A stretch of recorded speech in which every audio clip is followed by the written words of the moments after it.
Então, vou começar a aula de hoje fazendo um parênteses aí, só para comentar um teorema que é fundamental em geometria riemanniana. A pergunta é como é que você define a curvatura de uma variedade de dimensão qualquer. Então, vamos antes lembrar o que acontece no caso de superfícies.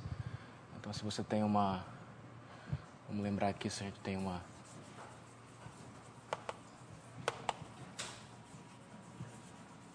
superfície irregular no R3, né? O assunto que a gente estudou no início do curso.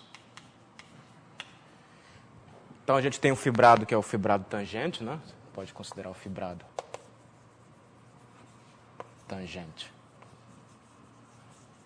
sobre superfície S, um fibrado vetorial de rank 2, e aí a gente sabe que nesse fibrado existe uma conexão natural, que é chamada conexão induzida sobre a superfície, e a conexão se define assim: a derivada de um campo Y com respeito a um campo X simplesmente consiste em você derivar da maneira usual e tomar projeção tangente sobre a superfície, onde o x e o y são campos tangentes ao longo de S. Então, isso me dá uma conexão no fibrado tangente que naturalmente induz uma curvatura da maneira como a gente definiu no contexto de fibrados. Tem uma curvatura que é definida assim. Aqui são todos, x, y, z são todos seções do fibrado tangente. Então, se define dessa maneira. A gente já comentou isso aqui uma vez.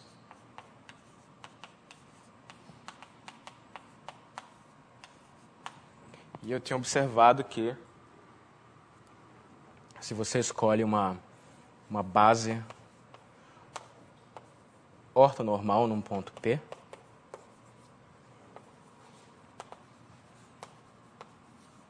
então a expressão, se você faz o produto escalar de R, E1, E2, E2, produto escalar por E1, isso aqui é a curvatura de Gauss.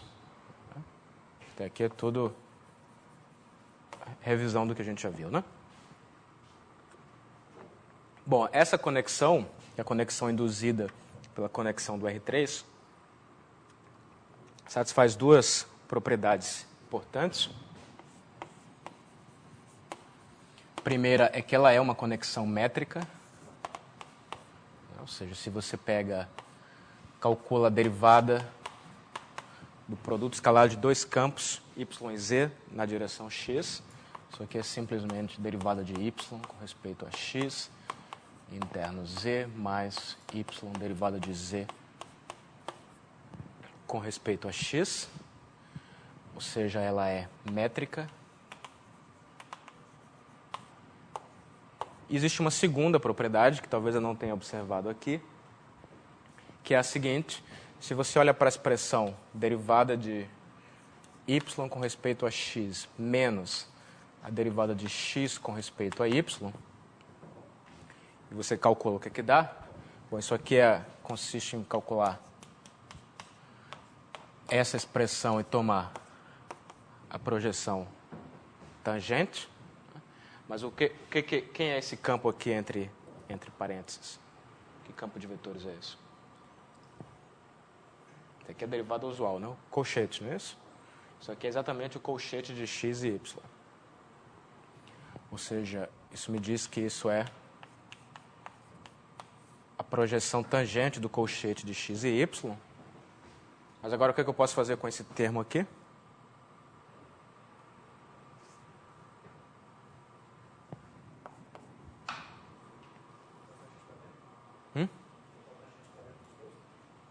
O x e o y já são tangentes, né?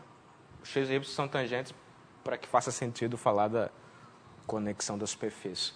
Então, a gente lembra que o colchete de dois campos de vetores tangentes a uma superfície S também é tangente à superfície S, ao longo da superfície. Então, isso aqui é igual ao próprio colchete.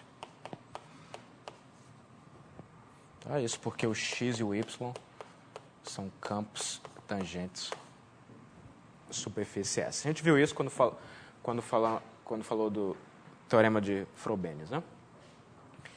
Então, essa condição aqui é a condição de simetria. Você diz que a conexão é simétrica se ela satisfaz essa propriedade, derivada de y com respeito a x menos derivada de x com respeito a y é igual ao cochete dos campos de vetores. Certo? Bom, ela é simétrica porque o termo simetria vem do fato de que se você olha em coordenadas, você pode escolher o x como d dxi e o y como um d dxj. A gente sabe que o colchete de dois campos coordenados é igual a zero. Portanto, em coordenadas, se a conexão é simétrica, vale que a derivada do d dxi com respeito ao d dxj é igual à derivada do d dxj com respeito ao d dxz. Certo? Simplesmente porque o colchete é zero. Muito bem, então essas são as propriedades-chave da conexão induzida pelo R3 numa superfície regular S. Agora vamos olhar para a situação em dimensões mais altas. Já defini aqui o que é uma variedade riemanniana, né? Vocês podem me lembrar se já fiz isso, mas acho que já, né?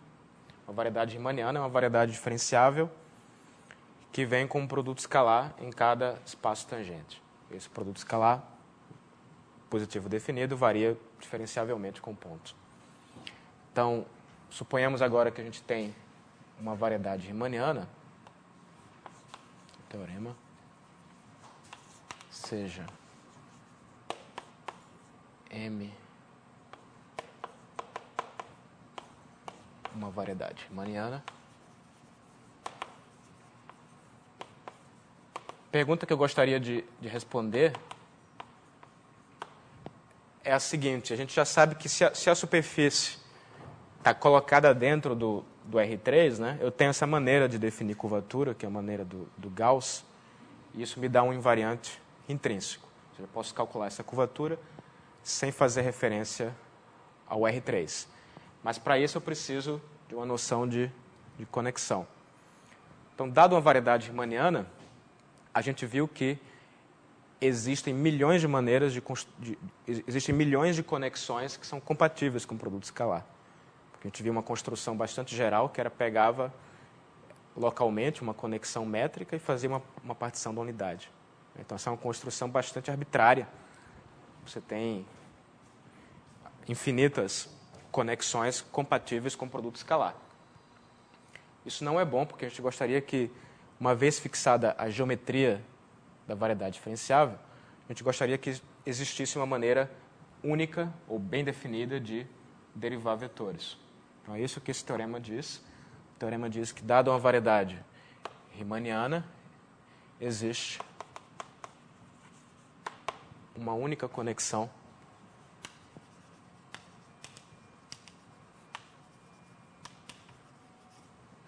que é métrica em M,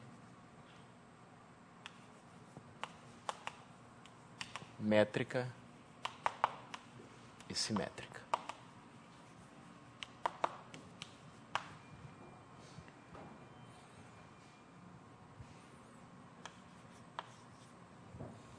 Essa conexão é chamada de conexão de Levi-Tivita.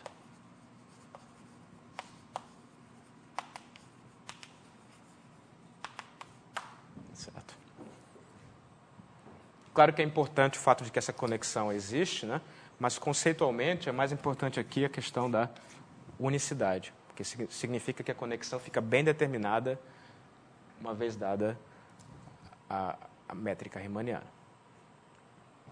Então, em uma variedade com uma métrica riemanniana, existe uma maneira natural de derivar campos de vetores.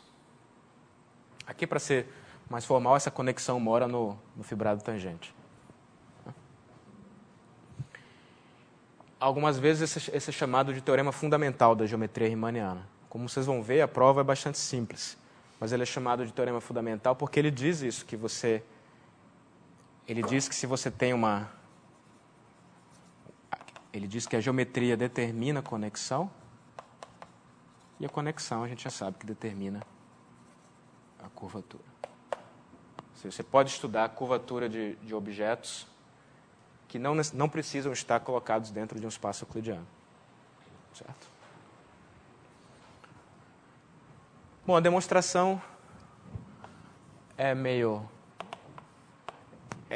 essencialmente elementar. O que você faz é você tenta adivinhar qual seria a expressão da conexão se ela existisse. Isso mostra a unicidade, aí depois você olha para essa fórmula e prova que, de fato, ela satisfaz as propriedades 1 e 2. Isso mostra a existência. Certo? Então, a unicidade, o que você faz primeiro, você provaria assim. Primeiro, a conexão tem que ser métrica, portanto, o produto escalar de x por yz é igual à derivada de y com respeito a x, z mais y, derivada de z com respeito a x. Certo? E aí a ideia da prova é que eu gostaria de isolar esse termo aqui. Se eu conseguir uma fórmula que do lado esquerdo esse termo apareça isoladamente e do lado direito a conexão não apareça mais, então eu posso encarar essa fórmula como uma definição da conexão. Todo vetor fica determinado pelo produto escalar dele por um vetor arbitrário z. Né? Então a ideia é isolar esse termo aqui. Essa fórmula não é suficiente porque nesse segundo termo aqui ainda aparece conexão. Então a ideia agora é que você vai considerar as outras permutações. Você deriva xz com respeito a y. Isso aqui dá x derivada de z com respeito a y. Depois deriva xy com respeito a z. Dá isso aqui, né? X derivada de y com respeito a z. Então, eu vou usar essas três equações. Então, isso aqui eu usei a condição dela ser métrica, né?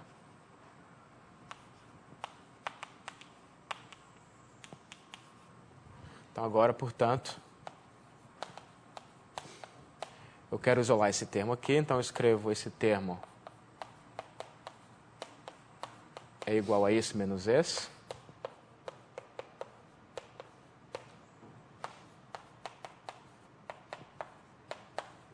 Ok? Mas agora esse termo, ele aparece em algum lugar?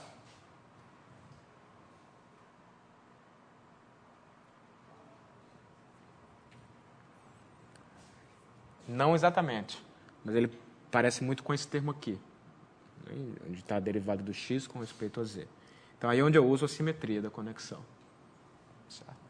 Então, pela simetria, isso aqui vai ser menos y, derivada de x com respeito a z. Agora sim, esse termo aparece aqui, né? E eu posso usar a terceira equação. Então, continuando, a gente tem que derivada de y com respeito a x, z é igual a essa derivada. Agora, esse termo aqui eu uso a terceira equação. Então, fica menos z derivando xy mais esse termo aqui. Se eu errar algum sinal, por favor, me corrija. Oi? Faltou colchete, claro. Isso, obrigado. Aqui, né? Então, pela simetria, isso aqui vai aparecer o colchete de x e z.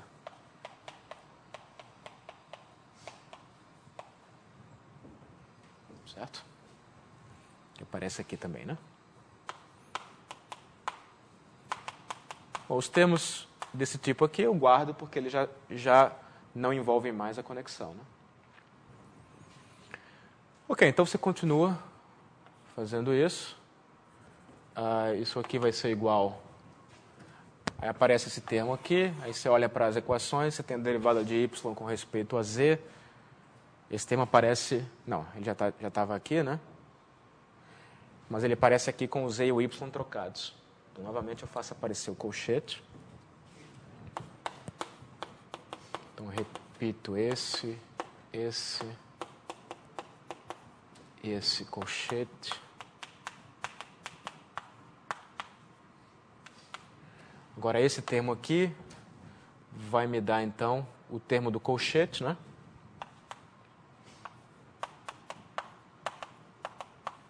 Z e y. Vai ficar a derivada do z com respeito ao y, que eu uso agora a equação do meio.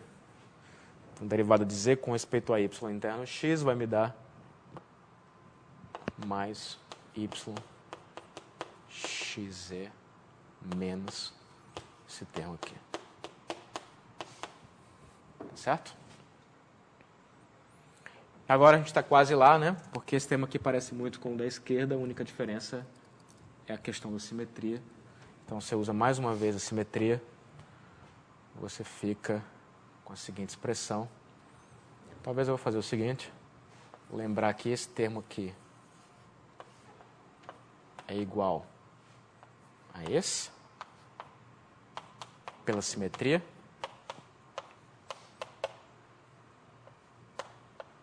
YXZ. E agora esse termo é igual ao da esquerda, só que aparece com um sinal de menos. Quando eu jogo para o lado direito, ele vai aparecer com coeficiente 2. Então, a conclusão é que, se a conexão de Levi-Civita existir, ela tem que ter a seguinte fórmula. Essa derivada aqui tem que ser igual a 1 meio da seguinte expressão. X que deriva YZ, Y que deriva XZ,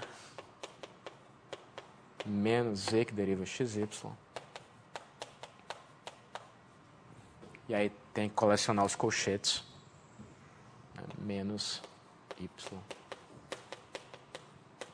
XZ, vem daqui, mais X ZY, que vem daqui. Finalmente, tem esse colchete aqui, que aparece com sinal de menos.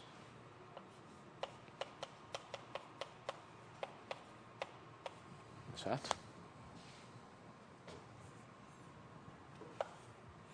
Então, a gente acabou de descobrir a chamada fórmula de Koszul, que dá a conexão de Levi-Civita em termos da métrica riemanniana.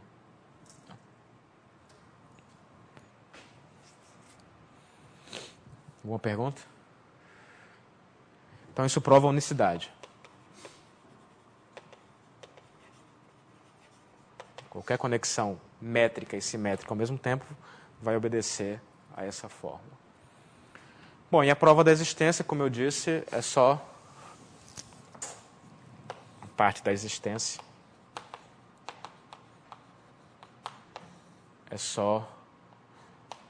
Vou só indicar aqui como é que você faz. Você vai tomar a fórmula de Koszul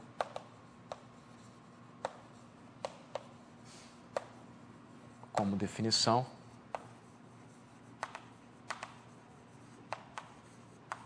É uma definição implícita, né? Porque você está fazendo o produto escalar com Z, mas não tem problema.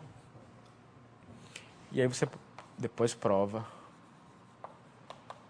que nabla é uma conexão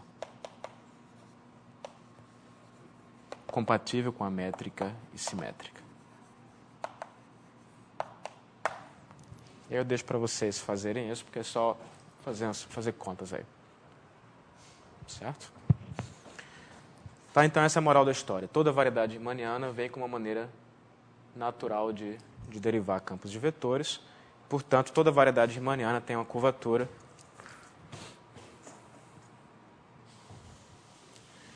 Esse é o ponto de partida do curso de geometria riemanniana. Depois que você prova o teorema fundamental, você diz que a curvatura da variedade riemanniana.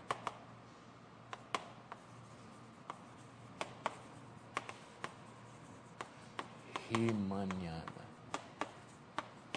MNG. Às vezes eu uso G, né, para representar o produto escalar. Então, a curvatura de uma variedade riemanniana é o tensor R, que pega um campo de vetores, na verdade pega 3 campos de vetores e retorna um 4º campo de vetores, definido por o R de x, y, z é igual a isso aqui.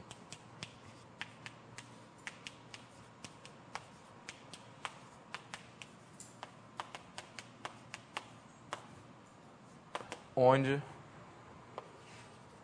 a conexão é a conexão de Levi-Tifton.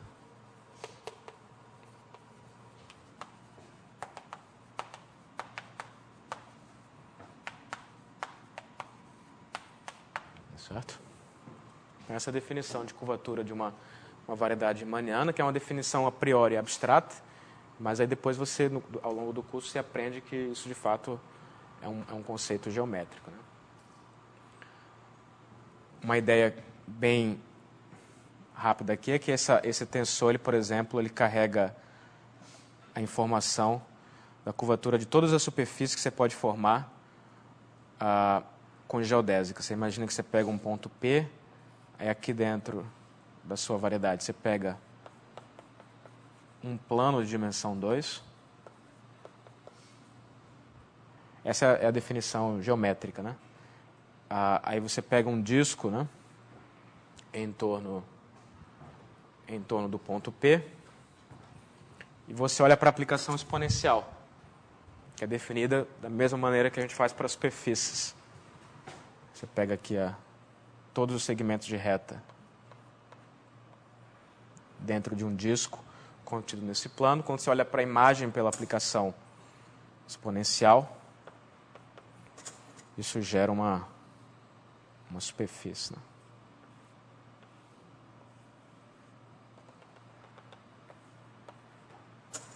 Que é formada por geodésicas radiais. É uma superfície de dimensão 2 dentro de um ambiente que pode ter dimensão 40, sei lá, certo?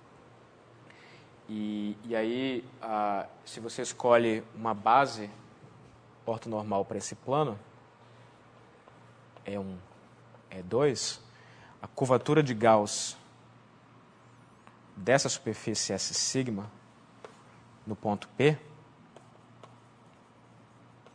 é justamente o resultado de você pegar o tensor de curvatura e aplicar a E1, E2, E2, E1. Uma expressão igual àquela que apareceu aqui na introdução. Então, o tensor de curvatura, ele carrega a informação de todas as curvaturas dessas superfícies aqui, dentro da variedade riemanniana. Certo? A prova disso em dimensão 2 a gente fez aqui no curso, né? No caso de uma superfície, a gente mostrou que isso aqui era exatamente a curvatura de Gauss. Certo? Bom, esse objeto aqui também é chamado de tensor de Riemann, porque foi o Riemann que começou. Foi o Riemann que lançou a ideia de que é possível fazer geometria em dimensões mais altas, né? Estudar curvatura, assim por diante. Alguma dúvida aí nesse parênteses aí? Certo? Muito bem.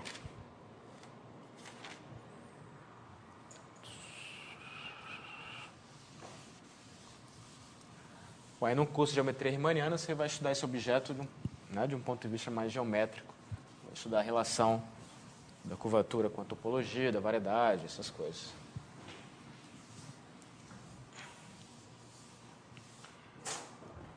Ok.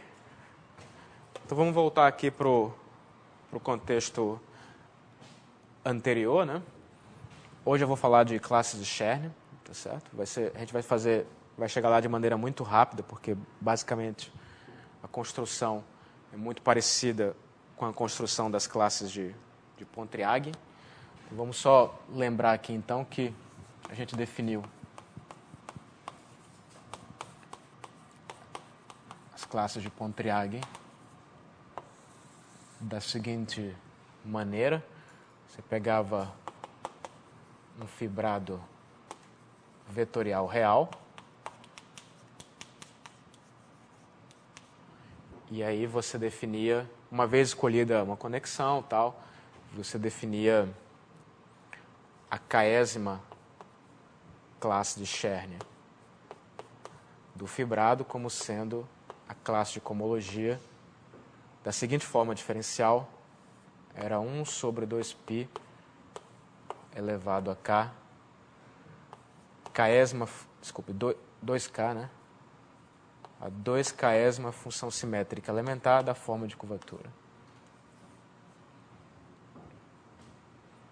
Então, isso aqui é um polinômio de grau 2k, ele está agindo sobre uma matriz em que as entradas são 2 formas. Isso aqui naturalmente mora na cohomologia de dimensão de grau 4k da variedade. Não é isso? Essa foi a normalização, né? Então, você pode juntar isso de maneira mais concisa,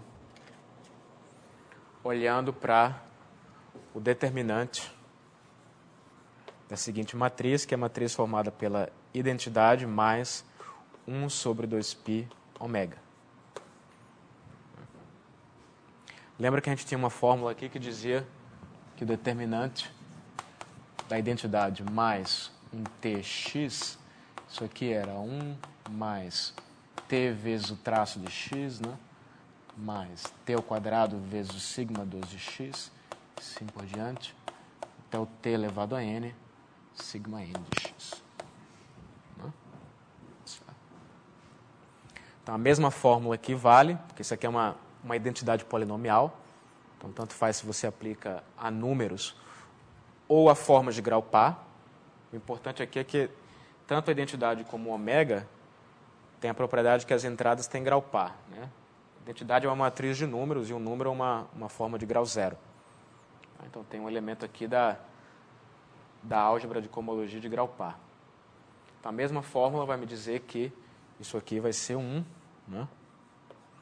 Mais, vai ficar 1 sobre 2π vezes o sigma 1 desse objeto. Mas lembrem que a gente define assim com o número 2k aqui, porque a gente já tinha provado que os caras de grau ímpar se anulavam. A gente já tinha mostrado que, observação, que a classe de cohomologia de um sigma 2k mais 1 de ômega era a classe trivial. Então, basta considerar os caras de grau par.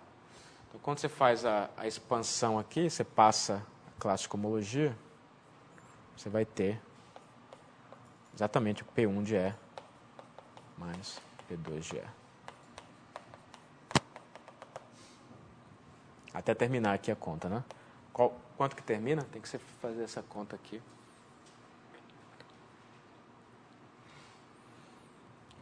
Acho que termina aqui, né?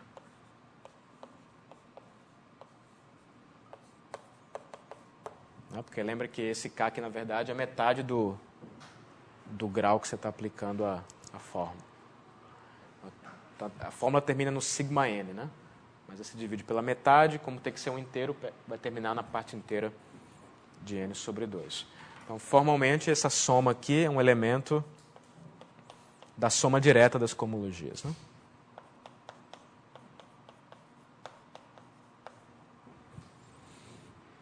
Então, lembrando, essa aqui é a soma direta.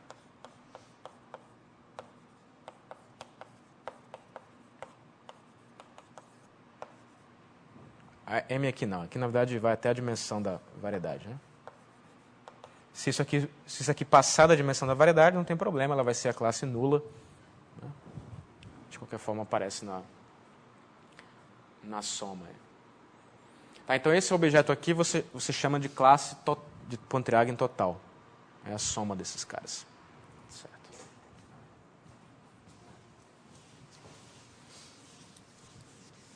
isso aqui é exatamente o P de E, que é a classe total de Pontryagin.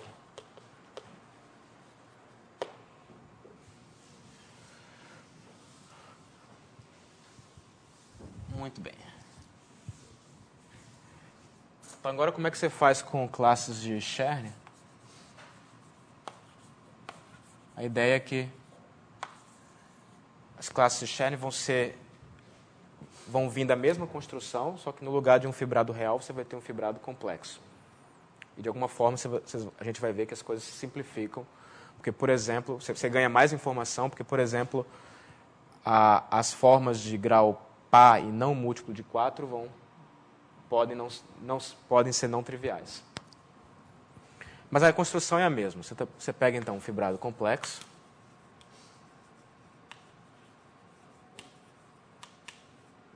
π de E em M, e aí você tem que escolher uma conexão. Muito bem, pega uma conexão nabla em E. Só que agora, como o fibrado é complexo, você pede que a conexão seja C-linear também. Então você vai pedir que a conexão seja C-linear,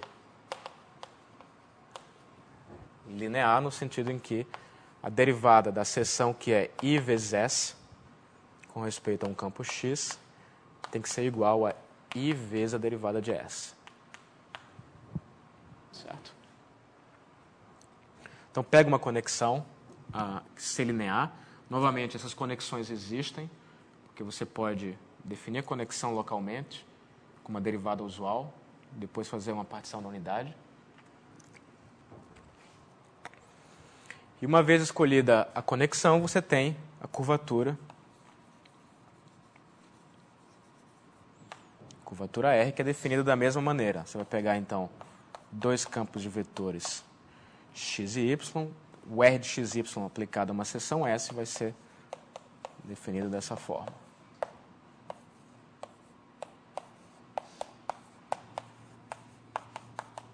Certo? E aí você prova, da mesma forma que a gente fez antes, que esse objeto agora vai ser C-linear em cada uma das três entradas. Certo? Ou seja, você vai mostrar, por exemplo, que ele é... Se você pegar o x aqui e multiplicar por uma função... Não o x, mas... Eu falei besteira. O x e o y não precisa ser linear, porque eles são tangentes a uma variedade real. É só o fibrado E que é complexo. Certo? Então você prova da mesma maneira que antes, que o R de x, y, f vezes S, onde f agora é uma função que pode tomar valores complexos, você prova que a f sai intacta aqui.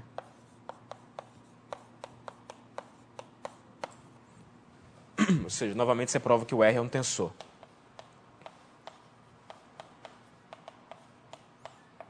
Tá certo? Então, pega uma conexão, tem uma curvatura, que é C-linear na seção. Você pode escolher um referencial do fibrado, referencial local, digamos SJ do fibrado E. Isso significa que localmente toda seção do fibrado E é uma combinação linear dos SJs com coeficientes complexos, porque agora tudo é complexo, né? Então, dado um referencial local, você pode definir as formas de conexão e de curvatura da mesma forma que antes. Se você deriva o SJ com respeito a x, você escreve isso aqui com uma combinação linear dos SIs, e o coeficiente é justamente ômega i j de x. Da mesma forma, se você pega a curvatura aplicada a SJ, isso aqui também se escreve como uma combinação linear dos SIs, e o coeficiente se chama de ômega i j maiúsculo.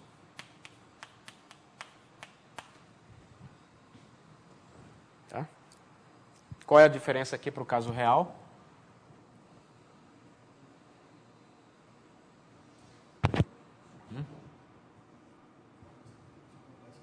A única diferença é que esses coeficientes agora são complexos. Esse aqui pode ter valores imaginários. Você sempre pode escrever uma... Deixa eu só escrever isso daqui. Uma notação. Para as formas de grau K complexas, isso aqui é simplesmente, se você pensar, simplesmente o produto tensorial das formas reais por C. Porque toda vez que, se você tem uma forma diferencial que assume valores complexos, você sempre pode escrever o resultado de ômega aplicado a x e y, ou mais geralmente x1, xk, você separa na parte real e na parte imaginária.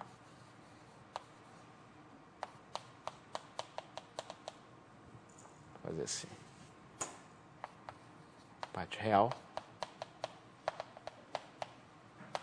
mais I vezes a parte imaginária.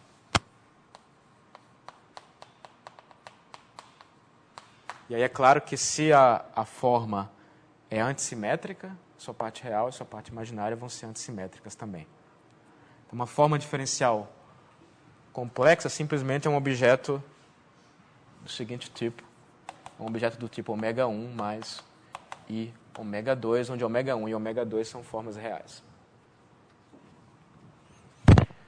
Tá? Então, tudo é muito natural. Então, você tem essas formas de curvatura. Novamente, isso aqui vai ser antissimétrico. Né? Toma valores complexos e satisfaz a propriedade da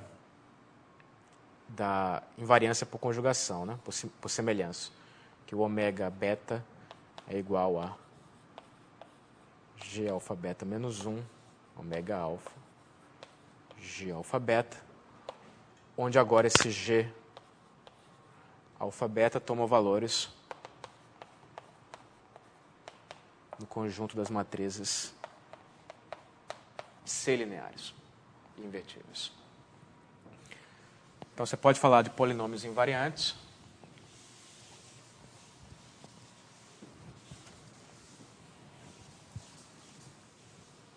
Você pode pegar um polinômio invariante.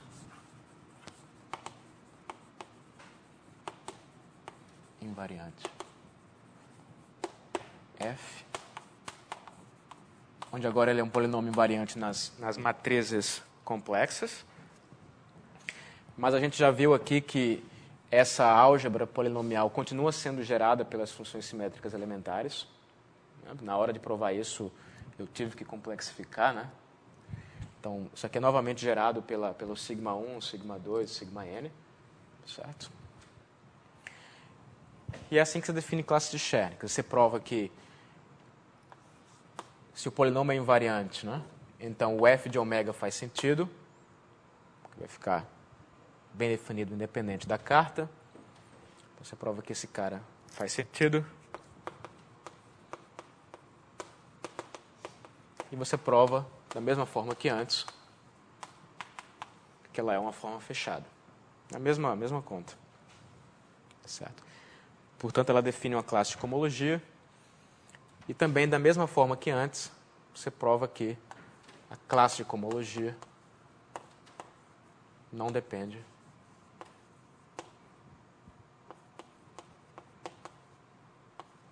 da conexão.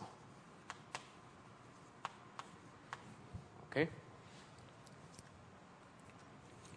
Então, com toda essa informação, você pode definir a classe de Chern da seguinte maneira. Como que eu vou botar? K-ésima classe de Chern, o Chern do fibrado é a seguinte classe de cohomologia. O que é chamar assim, sigma K de E. Novamente, como esse objeto, essa classe não depende da conexão, ela é um invariante do fibrado. Então, você escreve assim, chama de F de E, essa classe de cohomologia. Então, a késima classe de Chern, que é denotada assim, é definida por menos 1 sobre 2 elevado a K sobre 2πi elevado a K sigma K de E.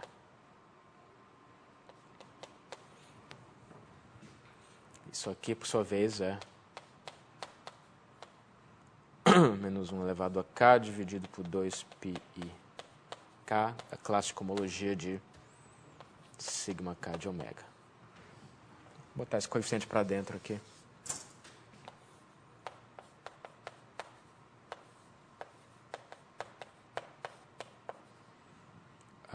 Sigma K de ômega. Certo? Você vê que a definição é exatamente a mesma, né? Já que você está usando agora um polinômio invariante complexo. E esse objeto mora na cohomologia de grau. Bom, esse é um polinômio de grau K, está agindo sobre duas formas. Então, isso vai dar 2K. Variedade, só que com coeficientes complexos, né? Certo. Novamente, tem uma parte real e tem uma parte imaginária. Alguma pergunta até aqui? Vamos... Não sei se eu estou indo muito rápido ou muito lento, porque é igual ao que eu fiz antes.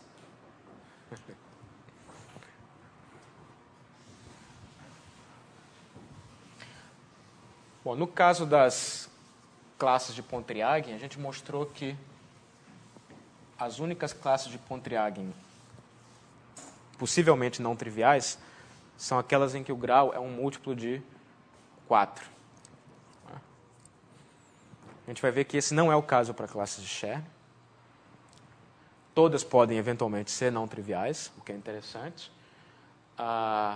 Mas o que a gente vai conseguir provar, usando uma ideia parecida com a que a gente usou para a classe de Pontryagin, é que essas classes de cohomologia, na verdade, são reais, não são complexas. A parte imaginária é zero. Tá? A demonstração é a seguinte. Proposição a toda classe de Chern é uma classe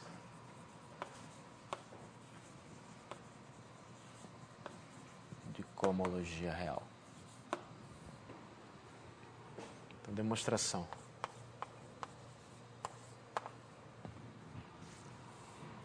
Deixa eu antes dizer quem é a classe de Chern total, né?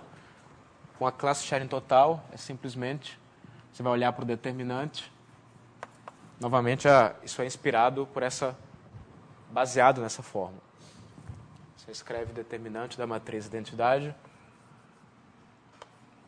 menos 1 sobre 2πi ômega.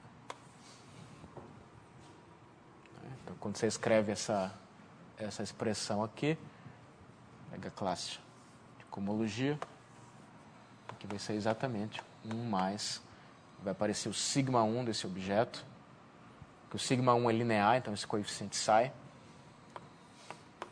Depois aparece o sigma 2, que é quadrático, então vai aparecer esse coeficiente elevado ao quadrado, que esse é o C2 de E, e assim por diante, até o Cn de E. Então, essa é por definição,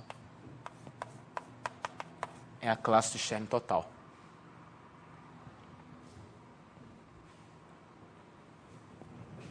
Classe de Chern total. Tá certo? Aqui, novamente, eu estou olhando para essa expressão formalmente, né? Porque isso aqui é uma forma de grau 0, isso é uma forma de grau 2. essa forma de grau 4 e assim por diante.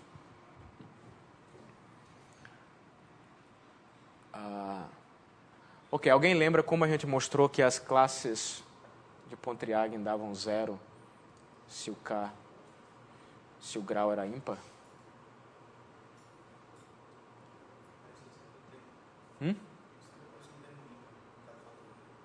Mas como é que a gente começou a demonstração?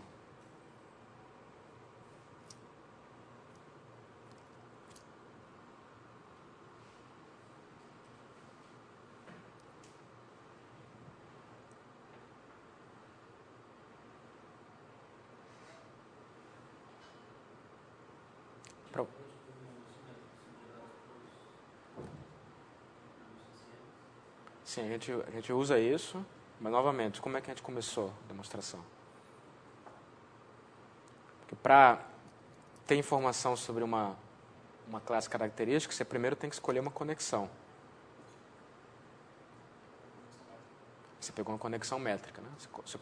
A gente coloca uma métrica no fibrado, depois pega uma conexão compatível com a métrica. E aí a conclusão é que nessa conexão a forma de curvatura dava antissimétrica e a gente usava isso para mostrar que o resultado dava 0. Então aqui é a mesma coisa, só que é parecido. Como o fibrado é complexo, a gente vai escolher uma métrica hermitiana. Então o primeiro passo é escolhemos uma métrica hermitiana. Vou escrever assim, métrica hermitiana. Em E e uma conexão. Bom, isso vai só complicar, né? Deixa eu escrever assim mesmo. Uma conexão hermitiana. Compatível. Compatível com a métrica hermitiana.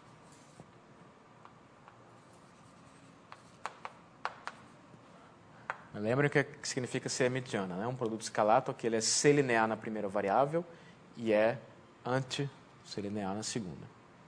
Certo? E é simétrico conjugado quando você troca as duas variáveis. Então você mostra que uma métrica hermitiana existe, que uma conexão compatível existe, da mesma forma como você faz no caso real. Então, agora a pergunta é o que isso significa nas formas de conexão de curvatura. Bom, você vai pegar um referencial ortonormal, né? Tomamos um referencial SJ ortonormal com respeito ao produto interno hermitiano. Se a gente tivesse no CN, o referencial canônico é 1, é 2, é N, é ortonormal com respeito ao produto hermitiano. Né? Então você pega um referencial ortonormal e aí você observa que a derivada de SI, SJ com respeito a qualquer campo X é 0, porque esse produto é constante. Mas isso aqui é, pela compatibilidade, igual a derivada de SI com respeito a X, SJ, mais o SI. Cuidado com a ordem agora, porque ele não é comutativo, né? Ele comuta com o conjugado.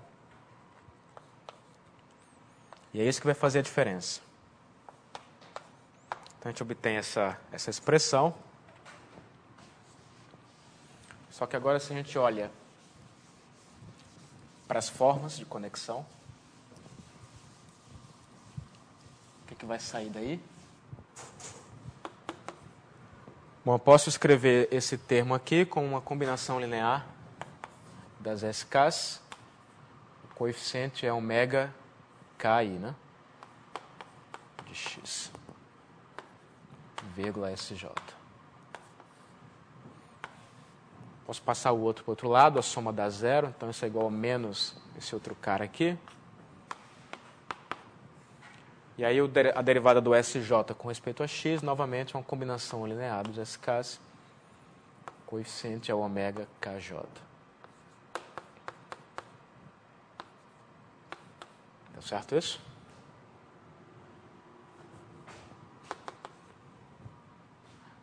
Bom, agora quanto que dá desse lado esquerdo aqui? O SK e o SJ, né, são ortogonais, a menos que o K seja igual a J. Então isso me dá o delta KJ, portanto sobra só o ômega JI de X. E agora o que acontece do lado direito?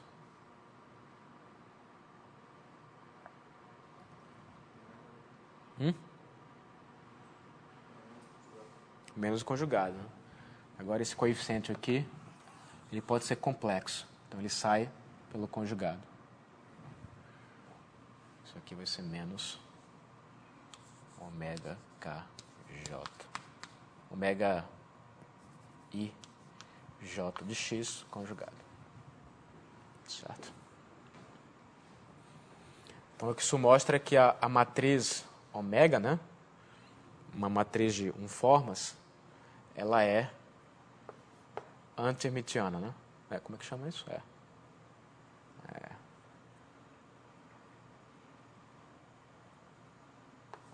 Anti-hermitiana. Ou seja, o ômega IJ é menos o ômega JI conjugado. Bom, se você lembra que a curvatura satisfaz a equação de estrutura, é isso aqui, né?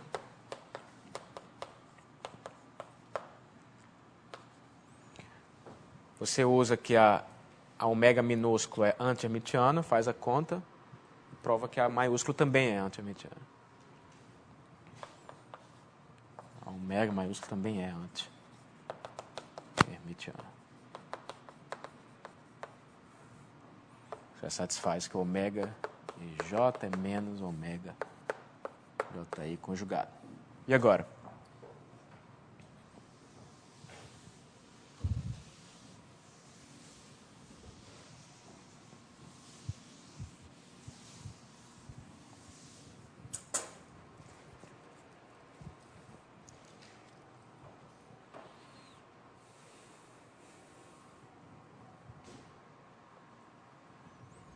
Agora o que a gente vai fazer vai ser olhar para essa matriz aqui. A ômega é anti-hermitiana. Então, o que essa matriz é?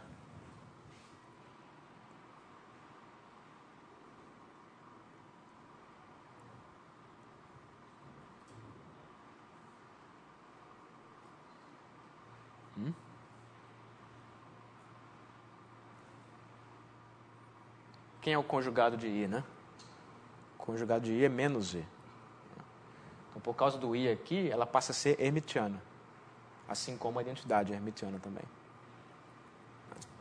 Então, a gente conclui que isso implica que a matriz S,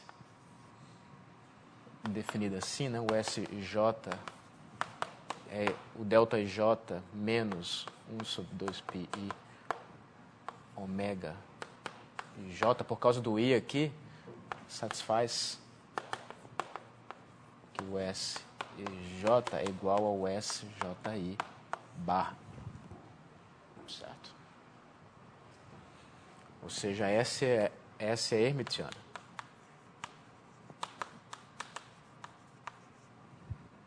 Bom, mas aí, agora a gente aplica o determinante na matriz. Né? Você conclui que o determinante de S é o determinante de S transposta conjugada. Né? Só que isso aqui é o conjugado do determinante. Mas o determinante da transposta é o mesmo determinante da matriz original.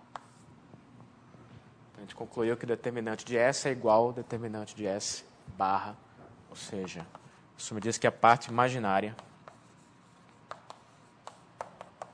determinante de S é zero.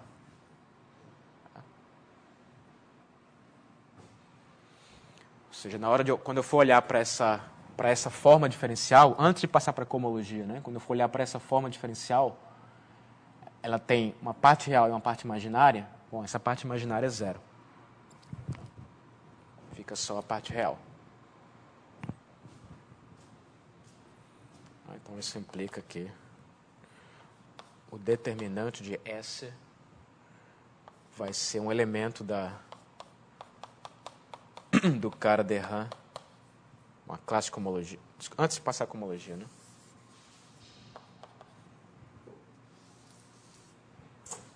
Vai ser um elemento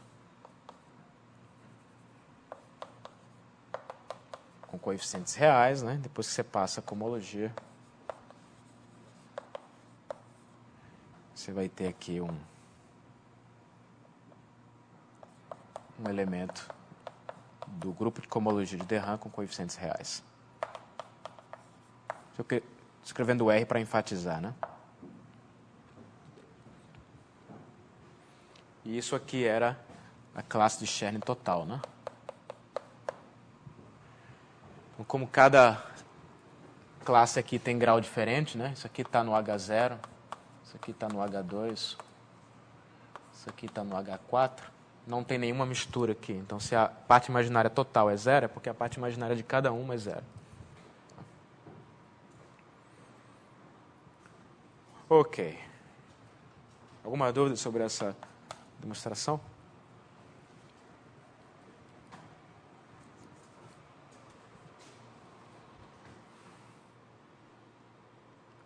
Muito bem.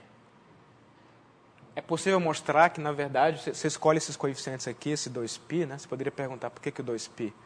Porque é possível mostrar que, na verdade, essas classes são classes inteiras. É muito mais forte. Só que, para fazer isso, você tem que usar topologia. E aí teria que falar de outras teorias de cohomologia que talvez vocês não tenham visto ainda. Tá? Mas é possível mostrar que, na verdade, isso é uma classe de cohomologia com coeficientes inteiros. Muito bem, então essa é a classe de Chern total. A gente já chegou na definição. O que a gente vai fazer agora é mostrar algumas propriedades.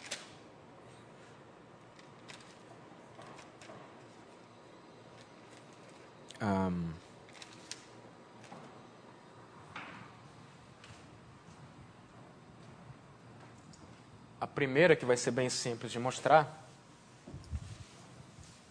diz como é que você calcula a classe característica de um fibrado, que é uma soma direta de fibrados.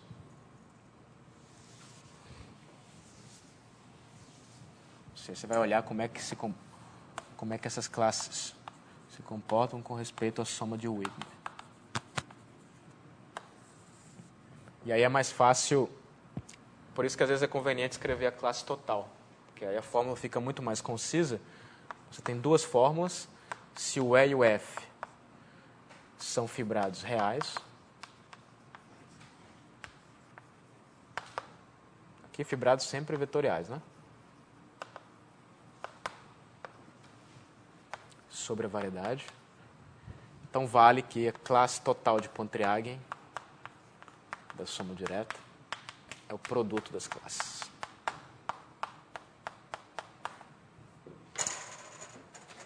Certo? Ou seja, isto é, se eu pegar a késima classe de Pontryagin,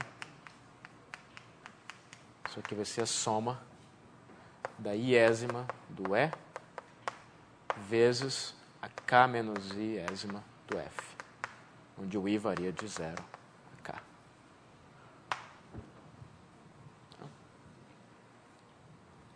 E a mesma fórmula vale para fibrados complexos, substituindo Pontryagin por Chern. Tem dois fibrados vetoriais complexos.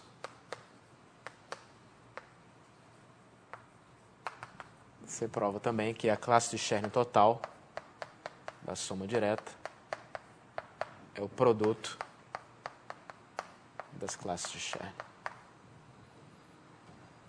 Isto é, késima classe de Chern,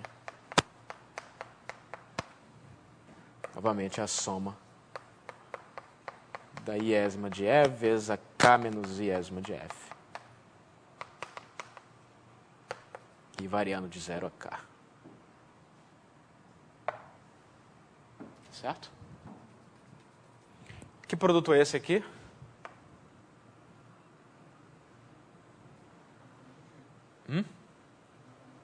Produto de cohomologia, né? Só lembrando.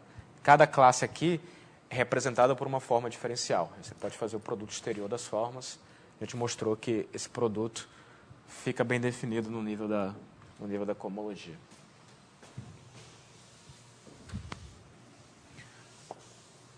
Bom, vocês veem que as demonstrações são, em geral, são simples, mas o ponto que é, em geral, não trivial é escolher a conexão certa.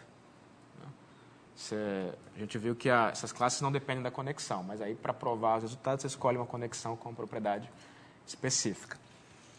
Aqui, o natural a fazer é partir de uma conexão em E e outra em F e construir a conexão certa na soma direta.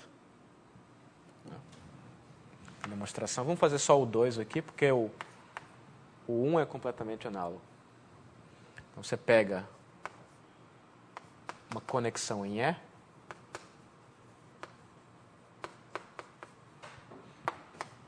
uma conexão em F.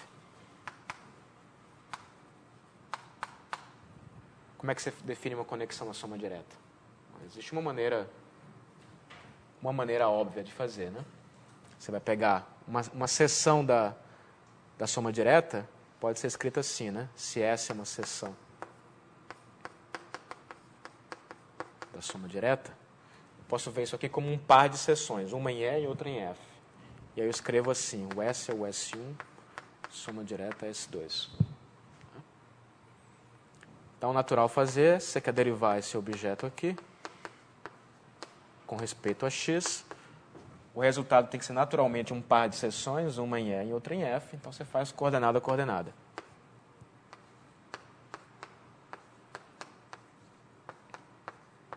Aqui você usa a conexão do E, vou botar o E aqui em cima. E aqui você usa a conexão do F. E agora a ideia é relacionar a forma de curvatura dessa conexão soma com as formas de curvatura dos objetos originais. E você faz isso usando referenciais. Como é que você faz isso? Então, se você pega um referencial local de E, chama isso de SJE, pega um referencial local S, sei lá, K de F.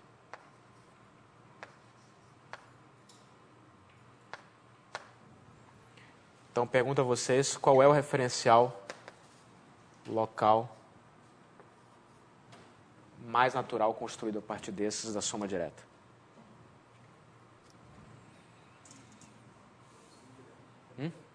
Oi? Soma como?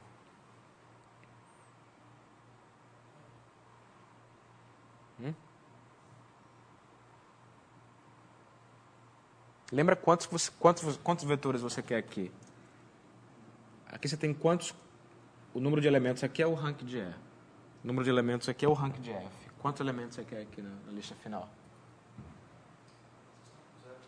Tem que somar com 0. Você quer exatamente a rank de E mais rank de F elementos. Isso é uma soma direta, não é um produto tensorial, né? Então você pega o referencial no primeiro espaço e o referencial no segundo e junta os dois. Seria isso aqui, né? S1 soma 0 até o S rank de E soma 0. E aqui está o S1E, desculpe, 0, né? Você pode, se não gostar dessa notação, você pode escrever isso aqui também como um par, né? A mesma coisa. 0 S1F até o S rank de F.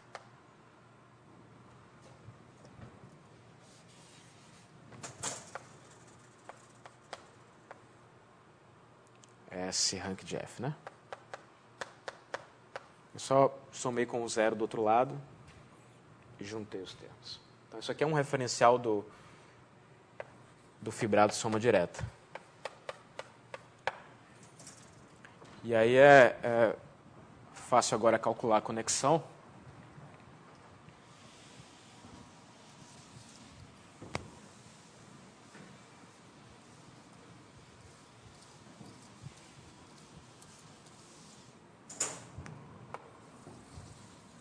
Então, você calcula da seguinte forma, você vai derivar um elemento do tipo, vamos usar a notação de par, né? S J de E vírgula 0 com respeito a x, né? Certo? E aí isso aqui dá justamente a derivada de SJE com respeito a x vírgula 0, né? Aqui você usa a conexão do E na primeira variável, mas agora eu posso escrever isso com uma combinação linear dos S e E, onde o coeficiente usa a forma do E, não é? E J.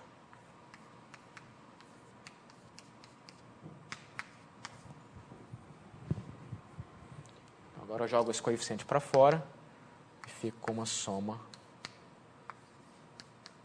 ômega E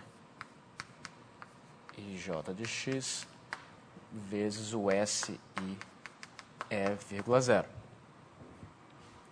Aí repete a mesma coisa agora do lado do F. Vou chamar de SKF. Novamente isso aqui vai dar 0. Aí a derivada entra agora usando a derivada do F.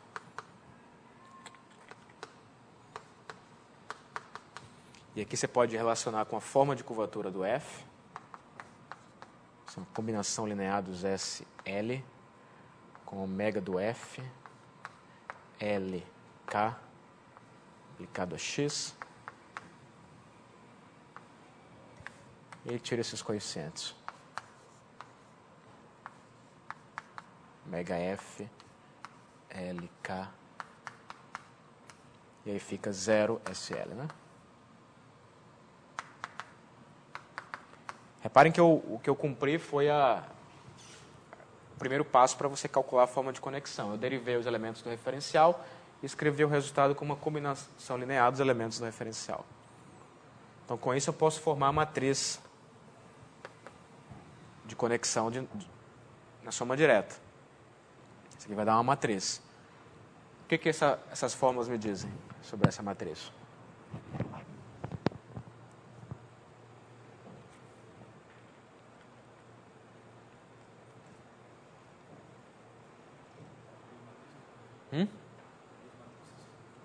Vai se dividir em blocos, né?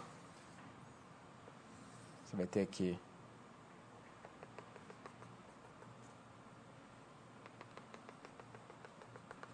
esse tamanho aqui é o rank do E.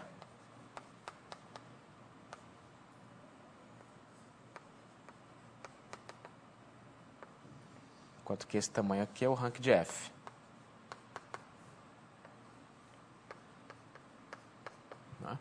A derivada dos caras do E pode ser escrita como uma combinação linear só dos caras do E. Então, significa que toda a matriz aqui embaixo é 0, né? Analogamente, essa matriz aqui em cima é 0 e aqui aparece a forma do E. Aqui aparece a forma do F. Tá? Ou seja, não tem interação nenhuma entre as duas. Então, usando a equação de estrutura, fácil concluir que a mesma decomposição vai valer no nível da curvatura. Vai sobrar só a curvatura do E e só a curvatura do F. Certo? E aí a gente está quase lá. O que eu faço agora?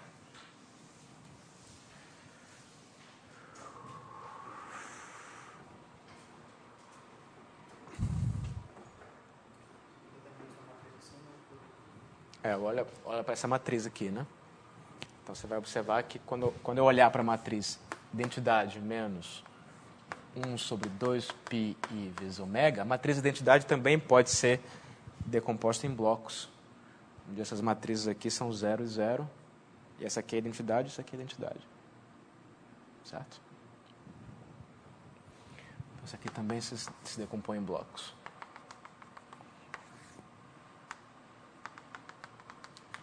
Zero, zero. Aqui está a identidade menos 1 sobre 2 πi de ômega de E.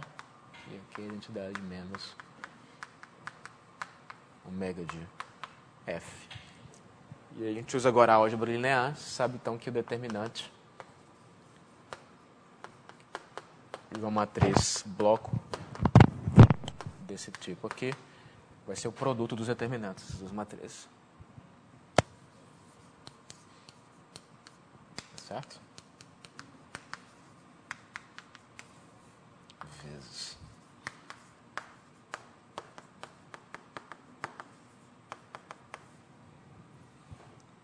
Aí, passando em cohomologia,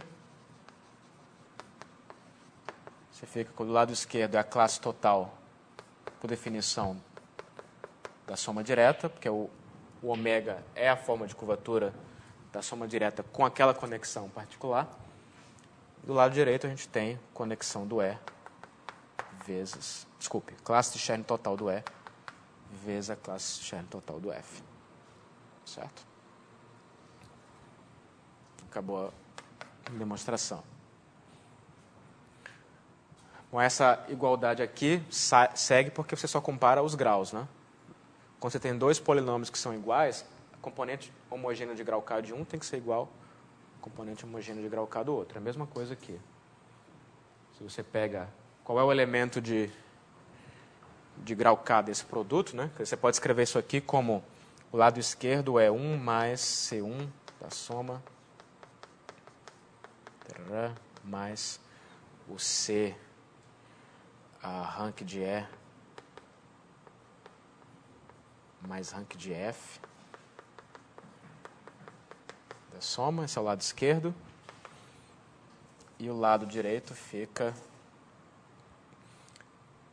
1 mais C1 de E mais C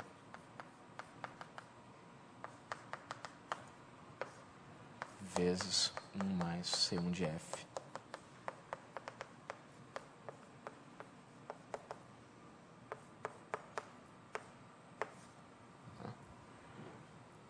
E aí você usa a distributividade aqui do produto, dá aquela fórmula ali. Quando você compara os graus, né?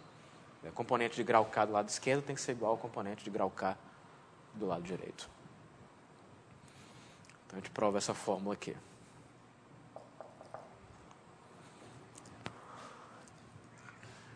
Uma coisa que dá para provar de maneira bem rápida também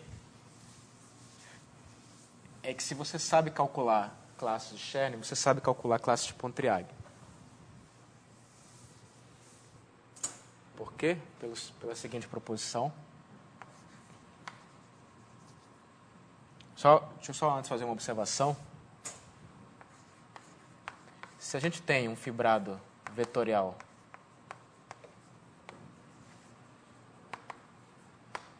real,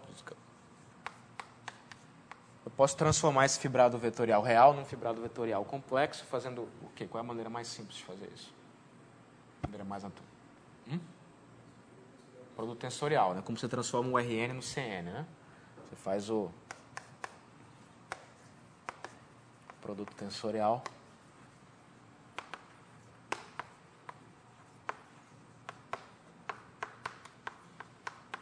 certo? Então, a próxima proposição diz que as classes de Pontryagin do fibrado original estão relacionadas com as classes de Chern do fibrado complexificado. Tá? Só ter certeza que o coeficiente vai estar certo aqui.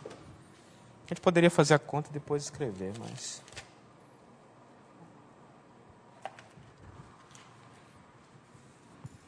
A proposição é que a késima classe de Pontryagin de E é exatamente menos 1 elevado a K, classe de Chern do fibrado complexo. Certo? Então, a moral da história é que, de certa forma, a teoria das classes de Scherner é mais forte, digamos assim. Porque você sabendo calcular classes de Scherner, você calcula classe de Pontryagin de qualquer coisa.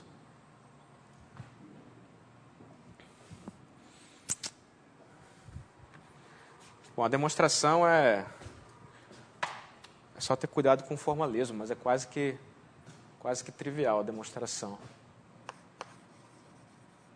Novamente, o truque é saber escolher as conexões. Então, geralmente, quando você tem mais de um fibrado, você escolhe conexões em alguns e define, a partir delas, a conexão no outro. Né? Então, o natural aqui é pegar uma conexão no e, a partir dela, definir uma conexão no complexificado. Então, você faz, então, seja nabla, uma conexão em E você vai definir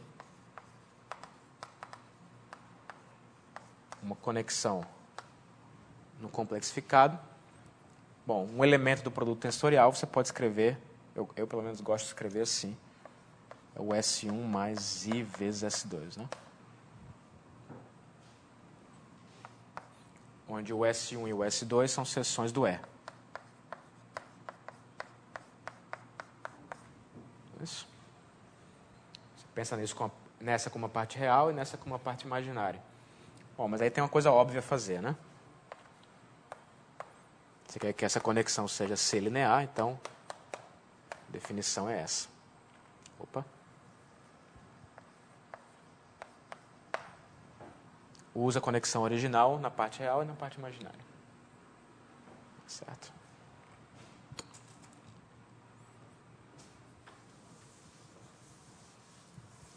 Tá certo isso aí?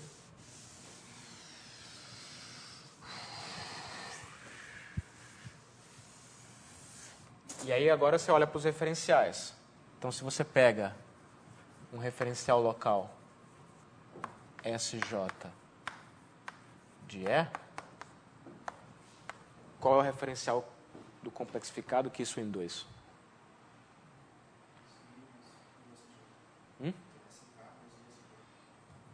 SK mais ISJ. Não. Hã? É parecido com isso aqui, né? Mais ou menos.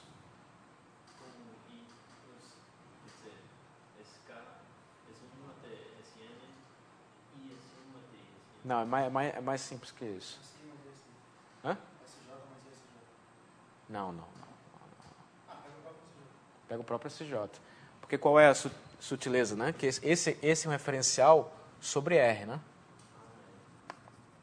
Enquanto que na teoria complexa você fala de referenciais sobre os complexos. Então os próprios SJ já formam um referencial. Certo? Vou escolher os próprios SJ. Por isso que eu falei que a demonstração é basicamente trivial. Né? Agora vai ser um referencial sobre C.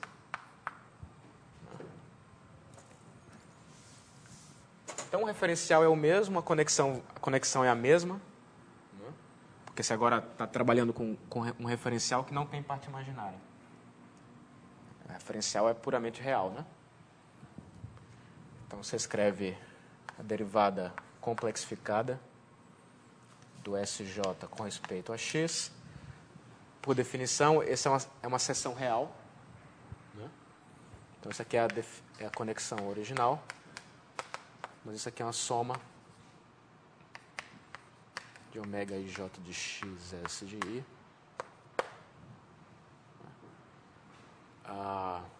Certo? E acabou, né? Ou seja, que isso prova. Por outro lado, né? Isso aqui também é a soma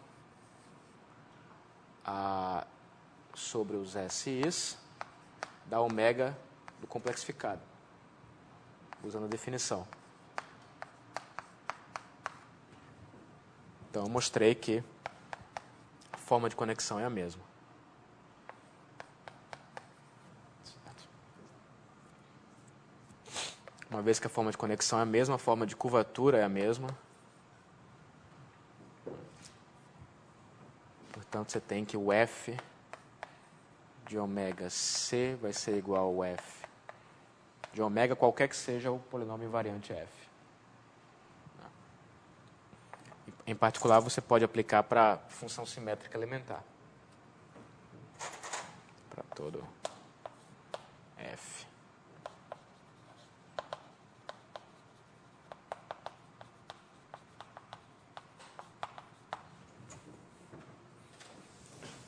Então, se você pega o sigma k, você vai ter, então, que o sigma k do ômega do complexificado é igual ao sigma k de ômega. Mas aí lembra a definição da classe de Pontryagin. Isso aqui é por definição, isso é uma classe de cohomologia de 1 sobre 2π elevado a k, não é isso? Sigma k de ômega. Tá certo isso? 2k, isso, obrigado. 2k. Repito esse coeficiente. E aqui eu quero fazer aparecer os coeficientes da classe de Chern. Então, boto aqui menos 1 sobre 2πi, tudo elevado a 2k. Vou botar assim. 2πi.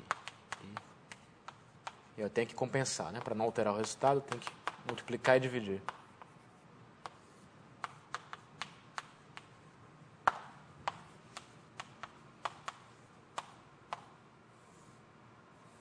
Certo? Só que agora também eu posso colocar aqui a forma de curvatura do fibrado complexificado. Então é só observar agora que esse termo aqui é justamente o termo que me faz aparecer a classe de Chern. Né? E olhando agora para os coeficientes, o 2π cancela com esse 2π. O i ao quadrado é menos 1, então fico com menos 1 elevado a k. Mas eu tenho menos 1 elevado a 2k no denominador. Então, eu fico com menos 1 elevado a k no denominador, que é a mesma coisa que colocar no numerador, né? Vezes a classe desse cara aqui.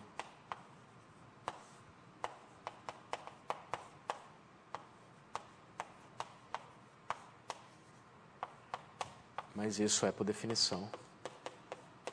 Isso aqui é exatamente a classe de Chern de grau 2k, complexificado. Acabou, né? Certo.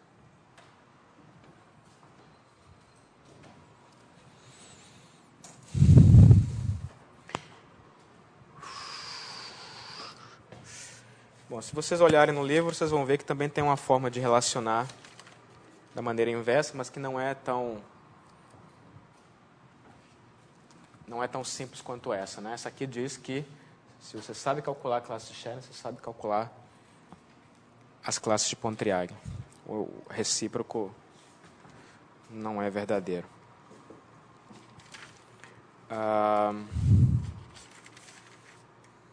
Muito bem.